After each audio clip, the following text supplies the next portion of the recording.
You ask Tiger to solve. This deals with linear equations with one unknown. The final result is x equals 9. Let's solve it step by step. Group all constants on the right side of the equation. Add 7 to both sides. Group like terms. Simplify the arithmetic.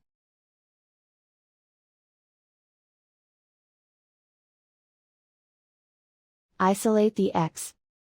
Divide both sides by 8.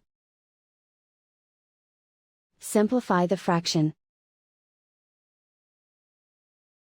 Find the greatest common factor of the numerator and denominator. Factor out and cancel the greatest common factor. And so the final result is x equals 9.